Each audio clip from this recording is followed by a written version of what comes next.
कुठे चुकतंय हे कळत नाही ना. सगळं करून तरीही गोष्टी मनाप्रमाणे का होत नाहीत हेच सुरू आहे ना डोक्यात. आता यावर उपाय सांगतो. तू शांतपणे आणि हो, नुसता ऐकू नकोस, तो कृतीत सुद्धा आण. तू कधी स्वतःचं कपाट पाहिलंयस का रे? आता तू म्हणशील ते मी रोजच पाहतो, त्यात काय. अरे त्यातूनच आता तुझ्या मनातले प्रश्न सोडवतो बघ. ते जे तुझं कपाट आहे ते प्रचंड भरलेलं असेल ना, पण कधीतरी त्यातल्या नको असलेल्या गोष्टींचा विचार केलायस का? नाही. निव्वळ ते कपाट भरण्याच्या मार्गावर तू आहेस, हो की नाही? पण मग एक दिवस अशी गफलत होते की हवी असलेली गोष्ट आपल्याला सापडत नाही. त्यावेळेस ती शोधत असताना तू ते कपाट अजून अस्ताव्यस्त करतोस आणि मग तसाच पुढे निघून जातोस. आता हे जे कपाट आहे ना, हे तुझ्या मस्तिष्काप्रमाणे आहे.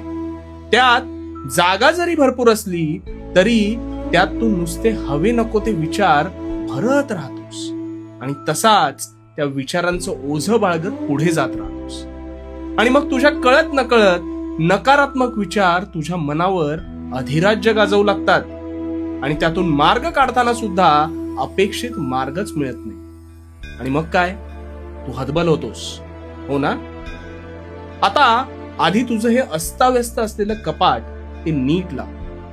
मग ते लावत असताना नको असलेल्या गोष्टी क्षणाचाही विलंब न लावता त्यातून काढून टाक आणि निव्वळ आवश्यक गोष्टी ठेव. हे करत असताना तुझेच तुला समाधान मिळेल बघ. आणि तसेच आता तुझ्या मनात असलेले म्हणजेच ते नको असलेले विचार, गतकाळाचे पाश संपूर्णपणे मागे सोडून दे. उगाच अति विचार करून त्यात कोळ्यासारखा गुरफटून राहू नकोस. सगळा कचरा निघून गेल्यावर तुझं तुलाच हलकं वाटेल बघ. चल, उठ आणि आत्ताच कामाला लाग. आणि हो, भिवू नकोस.